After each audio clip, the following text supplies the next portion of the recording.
Alors, au menu ce soir, donc là en fait le truc, oh c'est chiant encore. Comment je vais faire? Hop là, voilà. Alors, donc ici on a de la mâche doucette là, juste devant. Alors j'en ai une belle montagne là. J'ai un beau petit fagot aussi de stellaire graminé.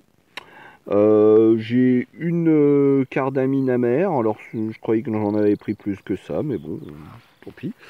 Il y en a qui sont... Ah ben non, tiens, elles sont là les autres. Hop, c'est pour ça. Voilà, 3. Donc là, j'ai de l'aquilée millefeuille, ça me sert de persil en fait. Et pour faire le persil, ce qui va bien aussi, donc je mélange aussi avec de l'oseille. Hein. Donc j'ai mis l'oseille avec, bah, ça c'est de la rumex, c'est un peu de la même famille. Donc là, il y a la lampsane que j'utilise depuis déjà quelques jours. Là, j'ai des beaux os. Hein, j'ai des jolis petits os. Hein, ils sont jolis mes petits os. Je l'ai réussi à les prendre avec les bulbes, donc c'est plutôt cool. Là, j'ai de la berce spondyle, hein, que j'utilise depuis quelques jours déjà maintenant. Donc là, j'ai quelques petits boutons de pissenlit. Là, c'est donc de la lierre. Là, le prime vert coucou que je présente plus. Hein. De l'ortie, ici. Donc là-bas, ça c'est le lierre terrestre. Et puis il reste que ça, la pulmonaire affine. Alors là, ça va être surtout pour les fleurs. Je crois qu'on peut peut-être aussi utiliser les feuilles, les jeunes feuilles, mais bon, je suis pas sûr, donc je vais voir, parce que ça risque de gratter un peu, ça fait des feuilles dufteuses. Mais bon, je vais voir comment je peux faire. Donc je vais essayer de faire quelque chose avec tout ça, mais alors ça m'en fait beaucoup trop pour ce soir, parce qu'en fait le plan là, c'est je vais me faire une bonne salade, manger un bout, et puis ensuite bah, je vais me reposer un peu pour pouvoir traverser de nuit une zone un peu dangereuse. Donc voilà. Et alors là en fait je vois j'en ai ramassé beaucoup de trop là. Et bah ce que je vais faire, parce qu'il y a une notion dont j'ai jamais parlé pendant mes petites vidéos là sur le ramassage, c'est la notion de respect et de ne pas gaspiller. Donc alors c'est vrai, des plantes sauvages, j'en ai partout à ramasser. Hein, là, rien que là derrière moi, là, il y a des stellaires graminées et des mâches doucettes, là, je les vois d'ici. Donc voilà, limite, je pourrais dire, allez, tiens, je vais jeter ma mâche et puis je vais m'en reprendre de la toute fraîche, là. Pareil pour les stellaires graminées. Bah ouais, mais non, moi ça m'embête, moi ça se respecte tout ça. Moi quand je cueille des plantes, quelque part, je les remercie de me transmettre un petit peu leur vie, quoi. Donc non, je gaspille pas le moins possible. Ça m'arrive d'en jeter des petits bouts, bah oui, oui, comme quand on fait la cuisine, on coupe des morceaux qu'on jette. Voilà. Mais moi, quand je vois les émissions de cuisine où les mecs, sur je vais dire, limite sur un tourne d'eau, ils vont en garder que le centre. Non mais ça va pas la tête, et vous en faites quoi du reste? Vous le jetez, les gars? Sérieusement, tout ça, pourquoi? Là, regarde, ça a plein de goût, là. Là, ça va être génial, tout ça, là. Je sais pas trop encore dans quelle proportion je vais mélanger tout ça.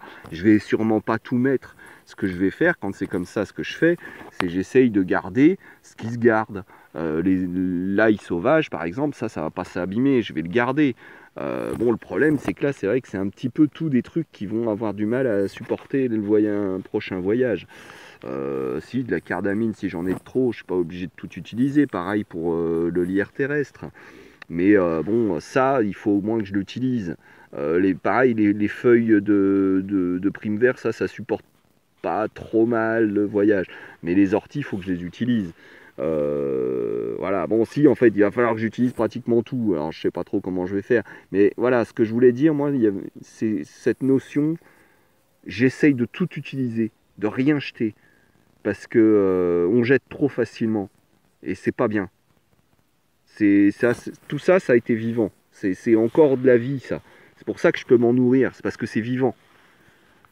Donc que ce soit une côte de bœuf ou que ce soit une putain de carotte, ça se respecte. Voilà. C'est pas une putain de carotte, c'est une carotte. Voilà. C'est pas une putain de côte de bœuf, c'est une côte de bœuf. C'est, je veux dire, là, justement, je réalise d'autant plus que ces derniers temps, là, je suis obligé d'essayer de, voilà, de calculer au plus juste, limite presque de me serrer la ceinture, pour arriver à avoir de quoi bouffer tous les jours. Mais en fait, justement, ça permet d'autant mieux de comprendre le, la préciosité de tout ça. Moi j'ai la chance de savoir, voilà, de savoir tout ça. Ça, c'est une roue de secours, quoi, on va dire simplement. Mais notre monde, il est indécent.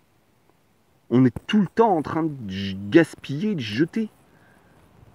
C'est immoral.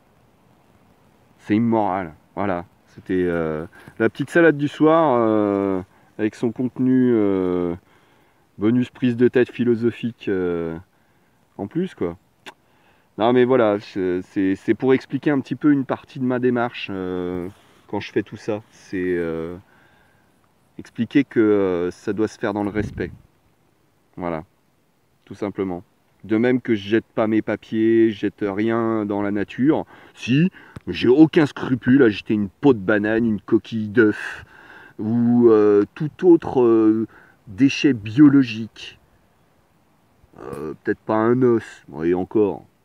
Bon, j'en ai pas souvent des os à bouffer. Mais voilà, parce que ça c'est pas un déchet, c'est pas, enfin, c'est pas un polluant. Ça fait partie du cycle de la nature. Ça trouve sa place. Par contre, tout ce qui est même les bouts de papier, moi mon PQ je l'enterre si possible. Alors des fois c'est pas possible, ou alors faudrait que j'ai ma pelle avec moi à chaque fois, c'est bon quoi. Mais voilà, parce que justement tout le principe de tout ça, c'est prendre conscience d'à quel point c'est précieux, d'à quel point on a de la chance. Et en ce moment là, tous ces battages sur ouais, faut sauver l'environnement, il faut ceci, il faut cela. Toujours, c'est tout dans le discours de nos hommes politiques, c'est toujours le prétexte pour acheter de nouveau. On va remplacer l'ancien. Ça fait tourner la machine économique. Alors qu'en fait, si on n'avait pas programmé l'obsolescence de ma machine à laver d'il y a 30 ans, depuis les 30 dernières années, en fait, j'aurais toujours la même vieille machine qui fonctionnait toujours très bien, qui consommait peut-être un petit peu plus d'eau, peut-être un petit peu plus d'électricité, mais qui lavait très bien le linge.